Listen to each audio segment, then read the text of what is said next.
Good afternoon, everyone. Welcome back. Hope everyone had a nice break. Got your fill of turkey and pie, and watching Longhorns beat the Aggies, and all the other good things. Thanksgiving break. Let me start with some opening comments. Tonight, Secretary Blinken will travel to Brussels, Belgium, and Valletta, Malta. In Brussels, Secretary Blinken will attend the meeting of NATO Ministers of Foreign Affairs to discuss priorities for transatlantic security, including support for Ukraine's fight against Russia's aggression, deepening cooperation with NATO's southern neighborhood partners in the Middle East, North Africa, and Sahel regions, including by welcoming King Abdullah from Jordan, and beginning preparations for the upcoming NATO summit at The Hague in 2025. During this trip, the Secretary will join NATO allies in underscoring support for Ukraine's path to Euro-Atlantic integration. As we have said before, Ukraine's future is in NATO.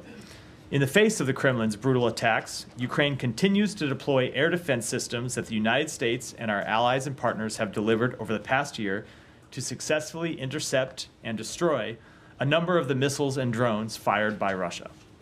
Allies will continue to support Ukraine's progress on interoperability as well as additional democratic and security sector reforms. We continue to focus on helping Ukraine to be in the strongest position possible on the battlefield and to ensure they are able to defend itself now and over the long term.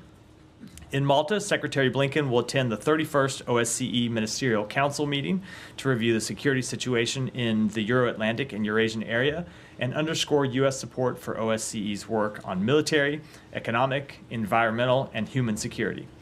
He will spotlight the United States' enduring commitment to the rule of law and to OSCE commitments reflected in the 1975 Helsinki Final Act, principles Russia blatantly disregards through its war against Ukraine. Secretary Blinken will also meet with senior Maltese officials to thank them for their work in hosting the OSCE meeting and their year as chair in office. And with that, Sean, kick us off. Sure, let me just pursue that. One of the things you just said about the Secretary's upcoming travel, Ukraine's future belongs in NATO. Do you expect any progress toward that end at the upcoming meeting? What's the, I know the administration has spoken about that before, but what, do you see any concrete progress in that at this point? So every time that we meet as NATO allies, and that includes in the foreign ministers' meetings, includes in the defense ministers' meetings, and of course it includes the summits, which happen once a year. But every one of those last a number of meetings, we have talked about Ukraine's progress towards NATO, and we will continue to talk about that here.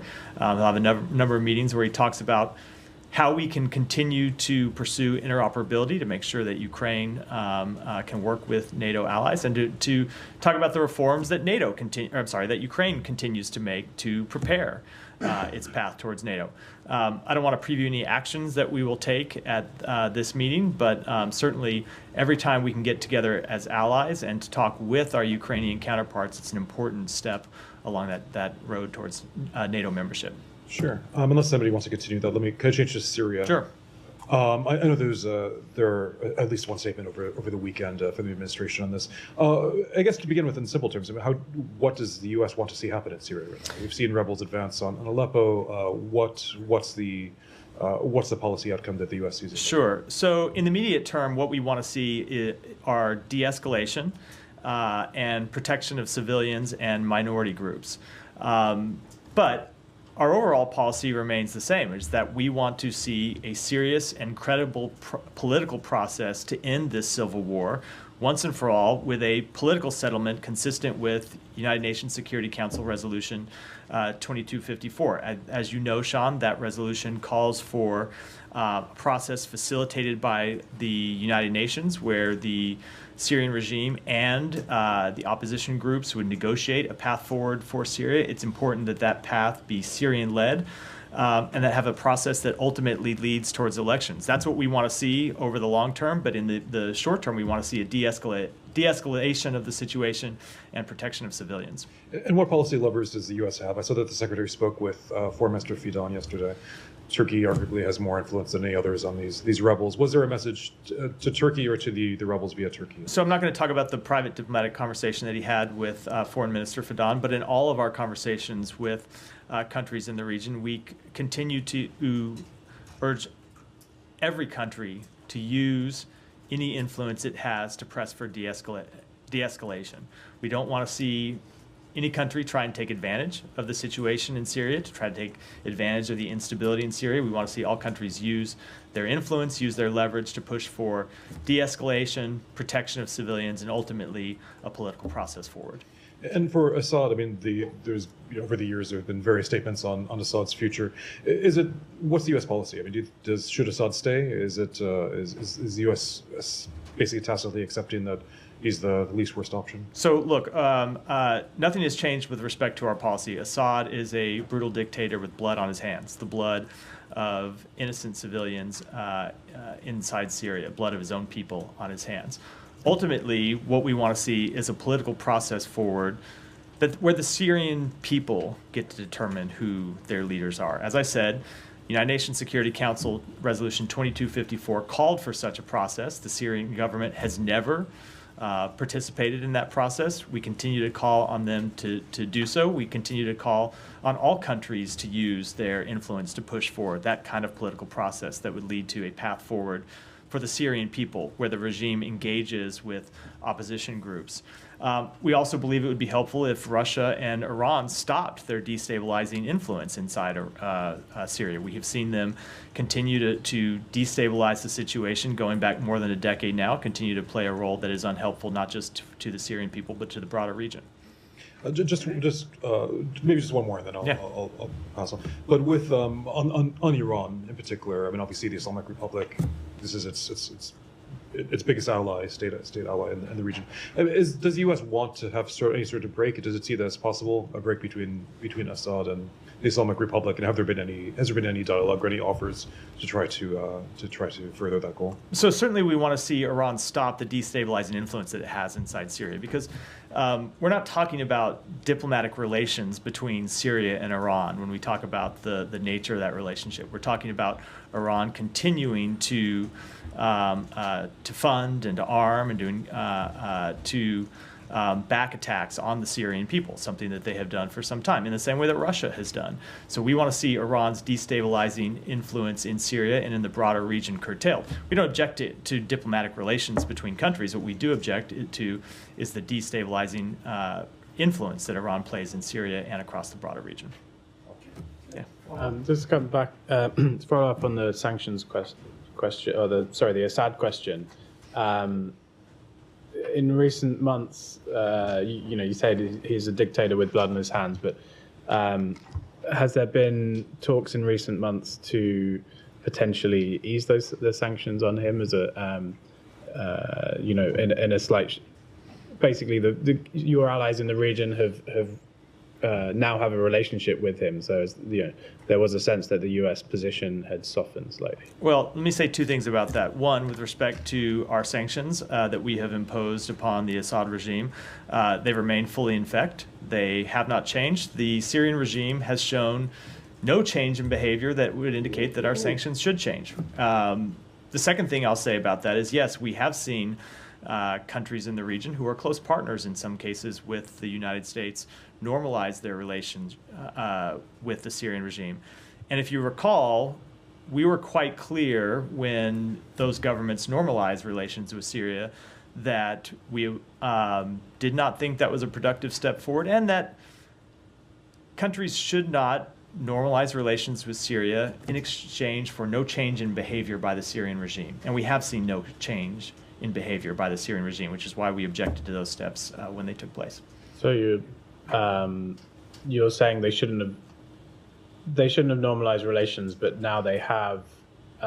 Do you hope that they will push in a specific direction on Assad? Of course, we hope that every country that has influence with the Syrian regime will push for full implementation of UN Security Council Resolution 2254, that will push for the Assad regime to actually engage with its own people, to actually engage in a dialogue and a political process with its own people, instead of continuing to engage in civil war with them. And I think the Caesar Act sanctions have a sunset clause on December 20th. I think that's down to lawmakers to renew that, but what's the administration's position, will you be asking for those to be renewed? So I can't preview any steps today that we'll take with respect to Congress, but all of our sanctions, including the mandatory sanctions under the Caesar Act, remain fully in effect today. Just to clarify, I think the previous U.S. government position on Assad had been that he has to go.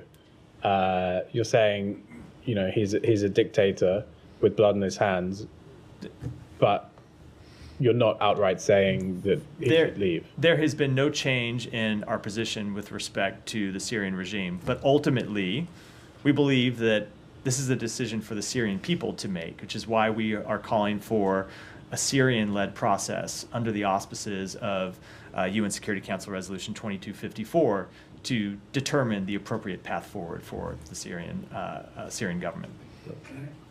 Yeah, Said, go ahead. Now, you said that countries with influence with the Syrian regime have to use their influence and so on. What about countries with influence over Jabhat Tahrir Sham? That is really a terrorist organization that has emerged from Jabhat al-Nusra, which is basically Al-Qaeda. So what about those countries that basically aid this rebel group that is really terrorist in nature? As I said, we have been very clear that every country with influence with anyone in Syria should use that influence, should use that leverage to press for de-escalation of the situation. Including Turkey? Including every country. Are you talking to Turkey on this area? The secretary talked to, if you looked at the readout we put out, the secretary talked to the foreign minister of Turkey yesterday.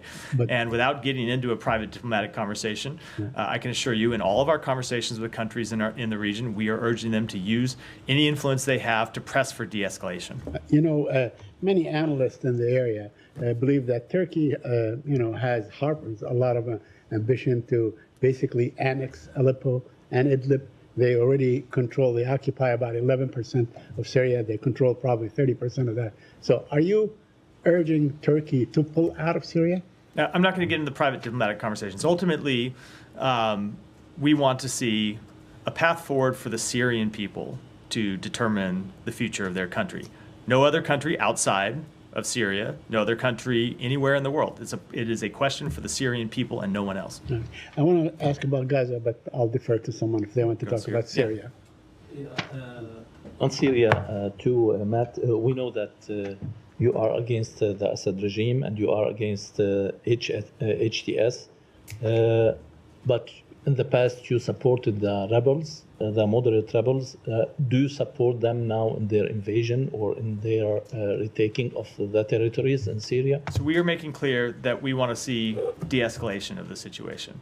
I don't think I could be any more clear about that. And ultimately, we want to see a political process forward. You are right that the organization that launched this offensive over the weekend is a terrorist organization designated as such by the United States.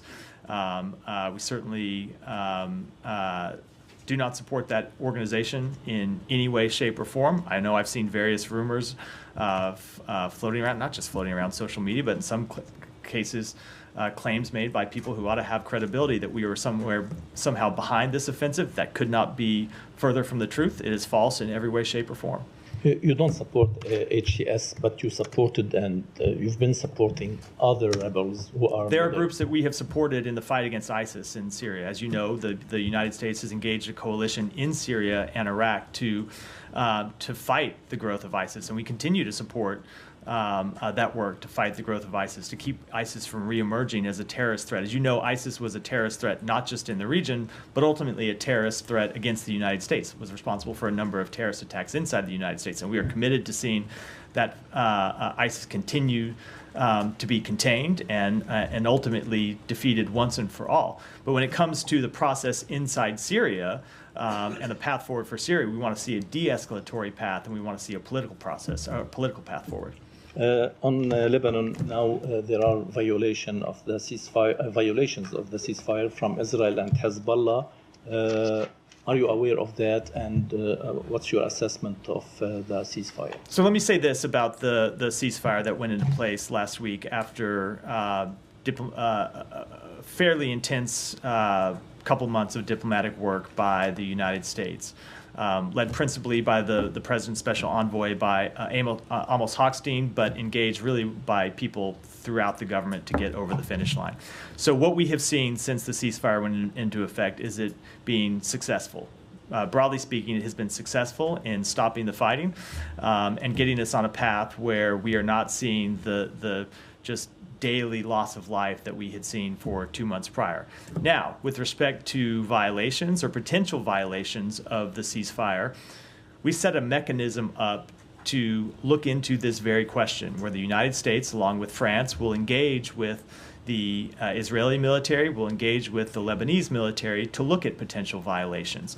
We obviously anticipated that there might be violations because anytime, or nearly any time, you have a ceasefire of this nature, you have either claimed violations of the ceasefire, especially in the opening weeks when things are very fragile, or you have real violations of a ceasefire. So what we are doing is engaging through this mechanism to look at all of these reports of violations of the ceasefire and deal with them through the channels that the mechanism set up, and that's what we'll do over the coming days. And a couple of ones too, if you don't mind. Speaker Berri has set January 9th as a date for the Lebanese parliament to elect a new president. Was that part of the ceasefire agreement that the U.S. brokered? It was not a part of the ceasefire agreement, but we have always made clear to the government of Lebanon, to political actors in Lebanon, that we wanted to see a president elected by the parliament as soon as possible. As you know, because you and I have talked about it many times in this room. We have been pushing for the election of a new president for several years now, dating back well before October 7th, dating well back before the intensification of conflict between Israel and Hezbollah in September of this year. And we continue to push for the election of a new president because we think it's important to strengthening Lebanese political institutions. My last one, does the U.S. still support the LAF commander, Joseph Aoun, to be the next president, as Axios has reported? We are not, sorry. Did not mean to cut you off. We are not taking sides in that election. We have been quite clear from day one.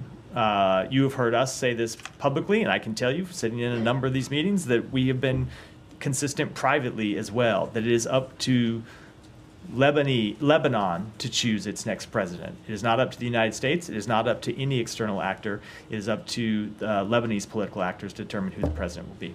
Thank you. Quickly put a point on just one thing. Sure.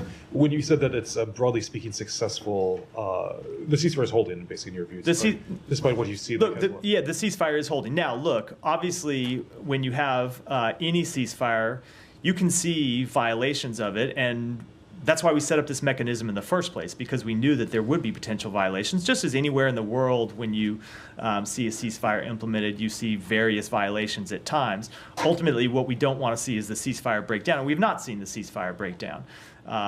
When we get reports of potential violations, we have a mechanism that we put in place with the government of France to look at those potential violations, determine if they are in fact violations, and then engage with the parties to ensure that they aren't repeated. Have you determined whether there are violations, that there have been violations over the past This days? is work that's ongoing through the mechanism. I think it's appropriate for me to let that mechanism do its work privately and speak to the parties before I talk about the results of that work from the podium here. And I should add, it's not just that's also the case because this is not just it's not just the U.S. that is a participant in this mechanism. The government of France is as well. So we need to engage with our partners about these reports that of violations. almost raised violations with the Israeli government. Can you say whether those were adjudicated or just concerns of potential violations? I'm not going to speak to those reports other than what I've already said, which is we take all of them very seriously, and we work through the mechanism that we set up to adjudicate them. And ultimately, if we do see violations of the ceasefire, we'll go to the parties and tell them to knock it off. We want to see the ceasefire hold. We want to see it be successful. We want to see people be able to return to their homes in southern Lebanon and northern Israel. Under the terms of the agreement, does the U.S. believe Israel has the right to take kinetic military action if they themselves deem something to have been a violation or a potential threat? Do they have the right to then militarily launch any sort of operation into Lebanon? So, first of all, there is a mechanism, and I think it is. Before I get to the broader answer, it's important that the mechanism be allowed to work and determine what are violations and what are not. But every country, both Israel, every country, that includes Israel and includes Lebanon as well, has the inherent right to self-defense under international law. That was a fact before the implementation of this ceasefire agreement. It remains a fact that all countries have the right to self-defense under international law. Well, the reason I asked, Matt, is there are reports coming out of Israel now that the Israelis have informed the U.S. that they intend to strike Lebanon in response to the Hezbollah projectiles that were fired earlier today. Does that fit within the confines of the agreement? I am not going to speak to reports of possible action, hypothetical action, and try to litigate from here whether those would violate the ceasefire agreement or not. We're going to have those conversations privately. We have channels set up to do that, and we will hold those conversations not in public, but Last in private. question: is that a real-time channel? Like, could they? Yeah, the mechanism is already up and engaging. We're putting more steps in place to formalize it over the coming days, but it is already up and working. And that mechanism would allow either side to immediately, in real time, call in potential violations. It allows Is there any it allows both sides to report potential violations of the ceasefire, and allows us and our French partners to engage with them as well. Maybe can I go to Yeah, that? Hiba, go ahead. Yes. So what's the difference then between now and after 2006? If what you are asking the parties to report to you instead of stopping what's happening, it's just we will have another round. Since the ceasefire was brokered, we saw multiple violations. And today now, Hezbollah, 1 hour ago, he said that he's responding to the Israeli that because of what he called violations. So what's the difference now? Are we going back to October 6th? Let me just say, Hiba, that I don't think it is a little too early to make predictions about what's going to happen going forward. We are less than a week into the implementation of this ceasefire. In just about every ceasefire in a major conflict around the world, those early days are when it is most fragile and when you are most likely to see violations and risk of violations. And what it is our job to do, along with the government of France, along with other countries, is to engage in the process that we have set up to impress upon both Lebanon and Israel that it is in their interest that this ceasefire hold. And it is in their interest that this ceasefire be fully implemented. Because remember, we are at the early stages in a process that calls for, over the next probably 55, 54 days now, where Israel will fully withdraw all of its troops, something that hasn't happened yet because we aren't yet at that stage of the ceasefire. For that to work, we have to see a continued broad holding of the ceasefire. We need to see the mechanism work work through its procedures to make sure violations are reported and dealt with as they should be, and that is an important difference from the ceasefire in 2006. And then we need to see Lebanese forces deploy to south of the Litani River in a meaningful way, also a difference between the ceasefire that was brokered in 2006. So those are the meaningful differences to answer your question. But we are less than a week into this. I think it's a little too early to make judgments about what the future is going to look like. Okay, I want to ask again about Syria. Just be patient. I swear. I come to you every day. You know I'm going to come to you. Hold your horses a second. Just about Syria and the sanctions. I know you've been asked this question and you gave your answers, but since on December 20, either you will renew the Caesar sanctions or not, are you open to lift the sanctions on Assad in condition to cut his relations with the Iranian? This is the question. We have seen no change in behavior by the Assad regime. We have no indication of change in behavior by the Assad regime. Let me just answer the question broadly about all of our sanctions. None of the sanctions that we impose are ever meant to be permanent. We impose sanctions as a consequence for behavior taken by other countries, taken by other entities, taken by other actors. And we want those entities and actors to change their behavior. And anytime a country changes its behavior, we are open to changing our sanctions posture. That's not a statement about Assad. That is a statement about every actor in every country in the world on whom we have imposed sanctions. But that said, we have seen no indication that the Assad regime is prepared to change its behavior, and that is why all of our sanctions remain in place. What if you have guarantees, some of your regional partners telling you that we can guarantee that he will cut relations with us? Are you open? This statement signals that you are open. No. First of all, I've made very clear the statement did not signal anything. The statement was a broad statement about why we impose sanctions and why we change our sanctions. But we only change our sanctions when countries change their behavior. And we have seen a long history of the Assad regime refusing to engage in the processes outlined for it by the United Nations, and continuing to commit violence against its own people, continue to engage with the Iranian regime that supports terrorism around the region. And so because the Assad regime has not changed its behavior, we have not changed our sanctions policy. Now, if it changed its posture, I'm not even going to get into hypotheticals. We are where we are because they have not changed their posture and have shown no indication they plan to do so. Saeed. Thank you. Saeed's going to jump out of his chair, but go ahead. Okay. Ready to forget all Assad regime Absolutely not. history. Absolutely not. Can we stay on Syria? Saeed, let me. Okay, go ahead. Syria, go ahead. I wanted to go to Gaza. You want? Okay. It's. Two quick questions. I'll let the room work it out. I'm here to take your questions. You want to You go can on go, yeah. Syria? I'm okay Okay. with that. All right. First, apologies for interrupting to you and to Hiba. Don't worry about it, Saeed. Okay. The former Israeli defense minister says that Israel is carrying ethnic cleansing in northern Gaza.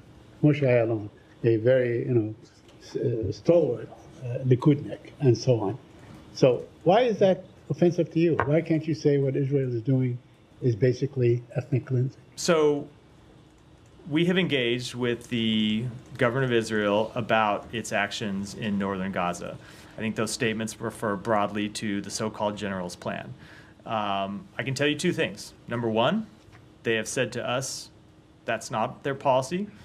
And number two, we have made clear to them that that we would fundamentally reject any such policy.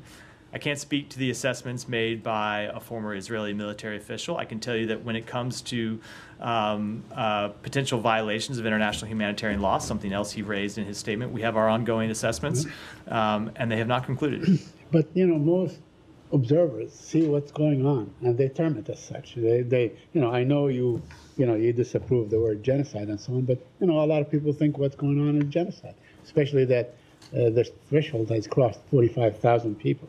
So I'm saying that at one point, the U.S.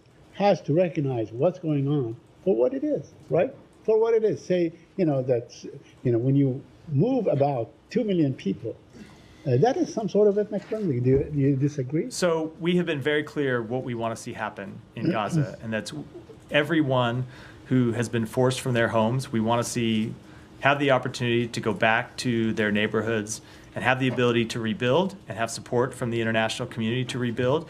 And we continue to engage, not just with the government of Israel, but with other countries in the region to work to get both a ceasefire and the release of hostages and a plan for the day after that would ultimately allow those Palestinians who have been displaced to do that. But there seems to be no plan for the day after as far as Israel is concerned. We have not seen it. We have not seen it in statements or in deeds and so on. In fact, yesterday, or the day before, I don't remember, they killed three other workers from the World Central Kitchen, so that Israel shows its intent to deprive Gaza of any kind of aid that goes, under the pretext that they are attacking a militant. I mean, they've killed the people that committed October 7th. There were maybe 1,400. They have killed already 45,000 people, and they keep doing this under the guise or the pretext or the claim that there was a militant among those people. So, with respect to that strike, I can't speak to it. I know that they have made the public claim that one of the people killed in that strike was affiliated with the attacks on October 7th, or had been involved in the attacks of October 7th. If that's true, it would, of course, be extremely troubling. But that said, there were other civilians who died in that strike, which is why we continue to push for a ceasefire. I can tell you that the Secretary is meeting with Israel's Minister for Strategic Affairs, Ron Dermer, later today here at the State Department, where he is going to continue to express the position of the United States that we need to get a ceasefire, we need to see the hostages released, we need to implement plans for the day after that would allow or would establish governance, security, and reconstruction inside Gaza, and that ought to be an urgent priority, not just for the United States, not just for other countries in the region, but for Israel as well. Would you demand to look at the evidence that Israel claims to have used in killing the kitchen, central kitchen, the world's central kitchen. It's a Washington-based organization. Look, we think that barring any unique intelligence sensitivities, that's evidence that they ought to make public for the world to see. And you think they will? No, I'm not going to make any predictions about the future. Thank you. Thank you, Matt. Going back to Syria. The U.S. designated terrorist group Tahrir al-Sham, they control almost all Aleppo city. But there are some areas like al-Sharafiyya and Sheikh al-Maqsood, which these areas are under control of the SDF, the U.S. partners in the region. And there are big violations against the civilians. You mentioned that the U.S. wants to protect the civilians. Even the Secretary Blinken mentioned that in his call with Minister Fidan. So are you going to take any actions to protect civilians in Syria, at least in those areas that are under control of the SDF? We are going to continue to make clear to every party and every country who engages with parties inside Syria that they need to do everything possible to protect civilians, yes. And what are you doing? Are you going to take any action? Because What do you mean action? You have forces there. If these groups are going to those areas that We have forces there to participate in the coalition against ISIS to prevent ISIS from reasserting itself inside Syria. But I can tell you in all of our engagements inside Syria and everywhere in the world, we push every party that we engage with to do everything possible to protect civilians. And there are tons of footage that shows the violations against people, women, and even these militants. They wear the ISIS clothes and they raise the ISIS flag and logos. So don't you see them as a future security threats on the region and the U.S. interest in the region? I don't know what video you're referring to, so I can't comment to it. I Thank can't you. comment on it from here. Alex, go ahead. Thank you, Matt. NATO. You mentioned Secretary will underscore support for Ukraine's NATO path. President Zelensky just yesterday, day before yesterday actually, renewed his call for NATO invite.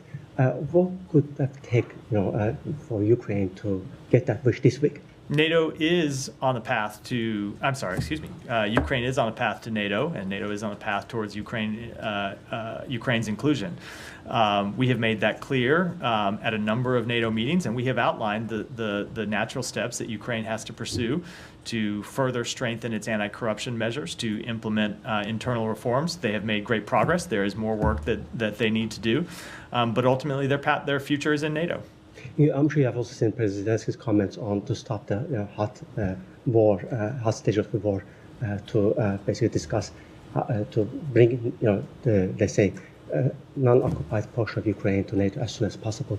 Do you have any comment on that? No, those are comments for him to make, decisions for him to make, I should say, not for the United States. Thank you. We'll move to Georgia, if I may. I want to make sure the records reflect that as we speak, the Georgian Americans outside this building, they're protesting, they're asking for actions.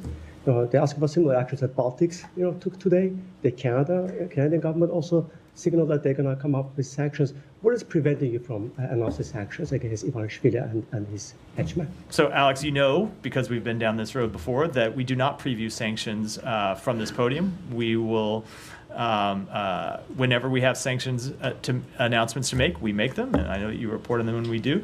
But even that said, you have already seen us impose sanctions on Georgian government officials. You have seen us impose visa restrictions. You have seen us take other actions to suspend $95 million that we provided to the Georgian government. We have made very clear that we are concerned with the steps that they have taken to move away from the path towards greater integration with Europe that they had been on, and that we know the Georgian people support. But the action that you have taken recently, to suspect your strategic relationship with Georgian government, I want to understand what your perspective here is. The Georgians out there for days protesting against this government, taking their European pass away from their hands, and they're trying to secure the relationship with the U.S. and with the European Union. And by announcing this suspicion of relationship without sanctioning those perpetrators, whose side are you really on? We are on the side of the Georgian people. Yeah, sorry. Thank you. Thank you, Matt. I have a question on the Russia, North Korea, and Ukraine. Belousov, Russian defense minister, visited North Korea and met with Kim Jong-un. Kim Jong-un said he fully supports Russia's territorial integrity And the Defense Minister Belousov requested additional supports for artillery shells and additional North Korean troops. How do you think this will change the war between Ukraine and Russia? Well, we have already seen North Korea and Russia escalate the war against Ukraine by introducing North Korean forces into Kursk, where they have engaged in direct combat operations against Ukrainian forces. That was a major escalation by the government of Russia that North Korea participated in. We have seen North Korea supply Russia with equipment, materiel, in addition to troops on the ground to support that conflict, and we remain extremely concerned about those actions. That's why you have seen us take steps in recent weeks to bolster Ukraine's defense of its country, and we'll continue to do that. Yeah, the President Zelensky announced yesterday that the Ukrainian military destroyed the North Korean armored vehicles and that the North Korean soldier died in combat. Does the United States have any information on the number of North Korean casualties and wounded? No, we do not, but that said, we have been very clear that any North Korean soldier that was introduced onto the battlefield is, of course, a legitimate target. Since President Trump won the elections, there has been a sense of mistrust in many parts of the world. Europe is worried. Many U.S. partners and allies are worried. Even President Biden is worried. He just pardoned his own son, despite previously saying he would not do that. So I wonder if someone would try to bring that into the State Department briefing room. Something I in no way can comment on. But are you worried? Am I worried about what? About the world is changing and the midnight threatening tweets about U.S. partners. Look, I don't think it's appropriate for me to comment on the policies of an administration that has not yet taken office. We have one president at a time. I'm glad to stand up here and take questions about President Biden's foreign policy. And presumably, there will be a new State Department spokesperson on January 21 who can take questions about President Trump's foreign policy. But after a series of terrorist attacks, Pakistan is ramping up a military operation against terrorists as more than 1,000 people, including security forces, were killed. Pakistani officials in their meetings with U.S. counterparts have requested state-of-the-art technologies such as communication interception tools, aerial surveillance systems, and others. Is the current administration going to provide these tools to Pakistan before the transition? Look, I don't have anything to announce at this time, but as we have said many times, we continue to stand with Pakistan in its fight against terrorism and violent extremism. The Indian External Minister Jaishankar recently met with Secretary Blinken in Italy. That was the first meeting following the indictment of businessman Adani and an Indian agent alleged involved in murder plot against 6 activists. Is there any discussion on that? I'm not going to get into private diplomatic conversations, but as you've heard us say before, we regularly raise in conversations with our Indian counterparts that case and the concerning implications from it. Yeah, go ahead. On China, do you have new information or updated numbers on North Korean troops deployed in Kursk to fight alongside Russian forces? I don't have any new number to provide other than what we said last week or late in the week before, which is we now seen upwards of around 11,000 North Korean troops deployed in Kursk.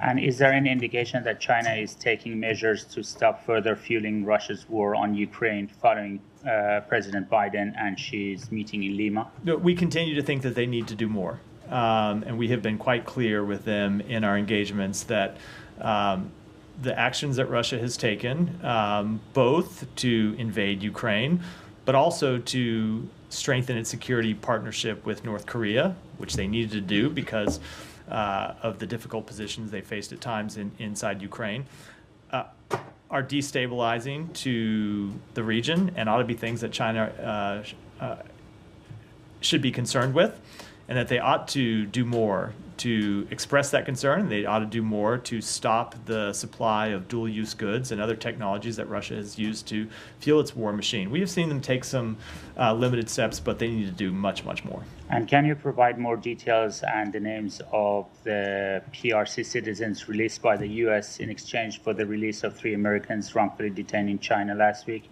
And have they returned to China? Have they returned to China? No, look, I cannot, I'm not going to speak to that publicly. Obviously, anyone who has been released has the wherewithal to speak publicly for themselves. I will say that this is something that this administration has really put a lot of focus and a lot of effort into.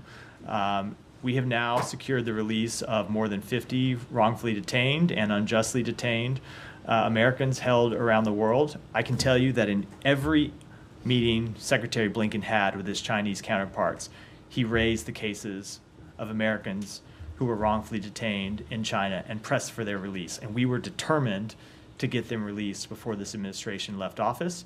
And we have been able to accomplish that. And now there are no wrongfully detained Americans in China. And we will continue to work to secure the release of any wrongfully detained Americans anywhere in the world.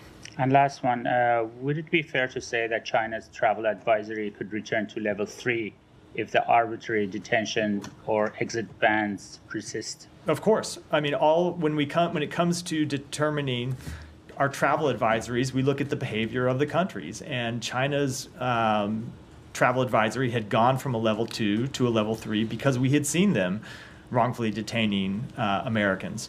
And that's one of the indicators that you look at to determine what the appropriate level ought to be for any country is whether they are wrongfully detaining Americans. China was, and so they were moved up to a level 3.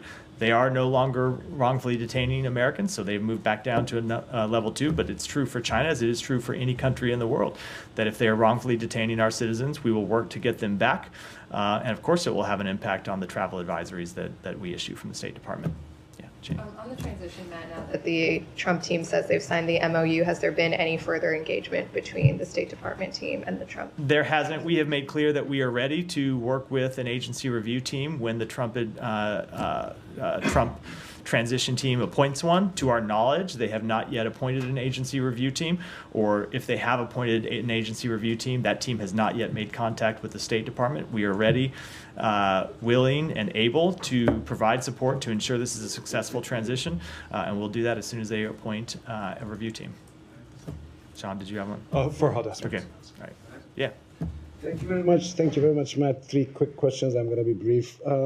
In Pakistan, I'm sure you're aware, 12 people have been officially killed during a rally of Imran Khan.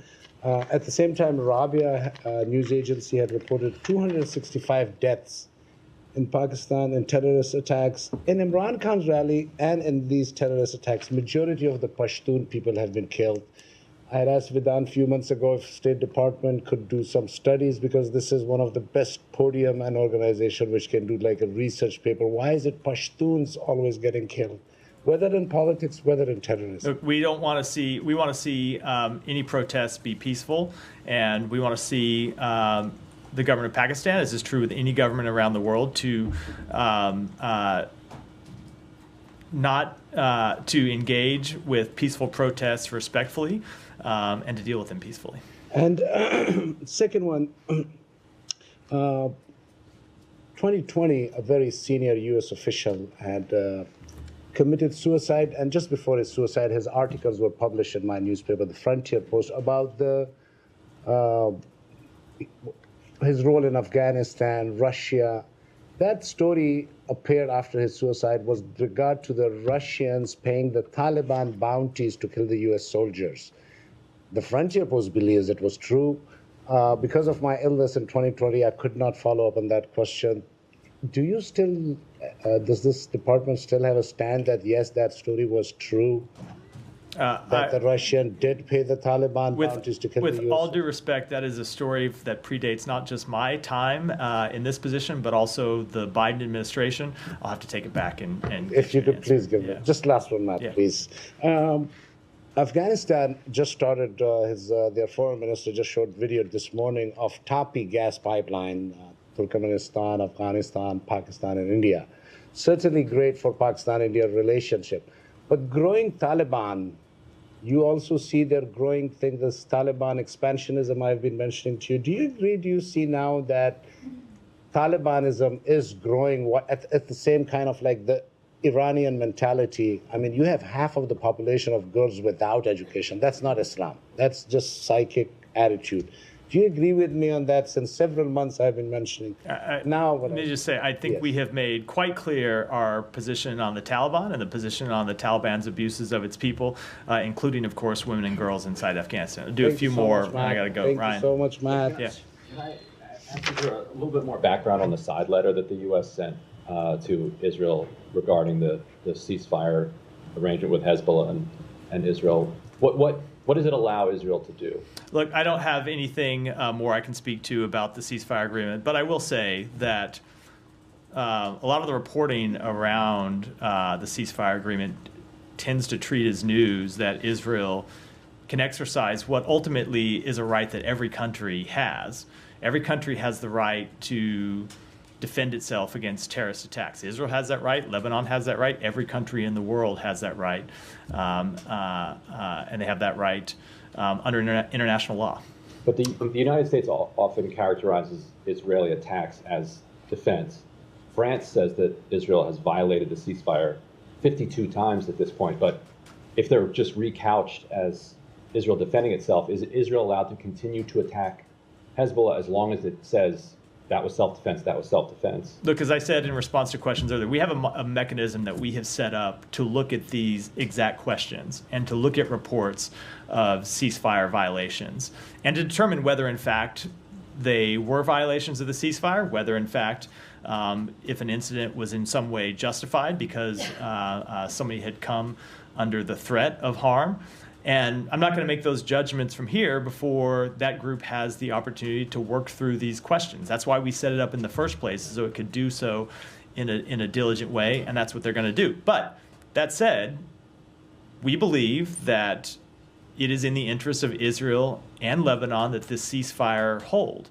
Remember, when you look at it from Israel's perspective, the 70,000 Israeli citizens that have been forced from their homes don't get to return home if the ceasefire collapses. So it is very much in Israel's interest to see the ceasefire hold, and we're going to continue to press them to adhere to it. Would there be any additional consequences from the U.S. if Israel was determined through this mechanism to have broken the ceasefire? I'm just not going to get into hypotheticals from here. Go ahead, and we'll end it there. Yeah. First housekeeping question. Shortly after the ceasefire was announced, the UAE's national outlet published what it said was the ceasefire agreement. Was that an accurate representation? I'm not going to speak to that publicly. We often see outlets report on various documents, sometimes that are final drafts, sometimes that are drafts along the way, but I'm not going to confirm. Is it not in the public interest to make sure everybody's towing the line to actually see what was agreed We to? have a vigorous monitoring mechanism in place to ensure that everyone toes the line, and we're going to enforce it. Last question, the correspondent banking agreement between Israel and the Palestinian Authority. Minister Smotrich said that he got a guarantee from the U.S. that they wouldn't take any further action at the Security Council against Israel. Were there any agreements, was there negotiations in place to get this correspondent banking agreement extended for a year? So we had really intense discussions with the government of Israel about extending this correspondent banking agreement. Much more intense conversations than should have been necessary. Obviously, the revocation of this agreement would have had disastrous effects for Palestinians in the West Bank. But the point we kept impressing upon the government of Israel is that it would have had disastrous implications for the Israeli public as well. It is not in Israel's interest to see further instability in the West Bank. It is not in Israel's interest to see the economy of the West Bank collapse. So it's incredibly frustrating that it took this long to get the government of Israel to extend this agreement for the year that it now did, something they should have just done through the regular course of business without any, let's call it, intense diplomatic efforts by the United States. Now, that said, with respect to the United Nations Security Council, we will continue to look at every resolution that comes before the United Nations Security Council and judge whether voting yes, voting no, voting abstaining is in the interest of the United States, and we will make our judgments based on that and nothing else. Last question. Yoav Yeah. Gala, any meetings planned at the State Department for him this week? I don't have any to announce. As I think you know, Secretary. I announced at the beginning of the briefing. Secretary Blinken is leaving tonight, so he won't be here the remainder of the week. I don't know whether he's meeting with other officials at the State Department while he's here. With that, I'm late for a meeting, so I got to wrap for today. Thanks, everyone. Thanks.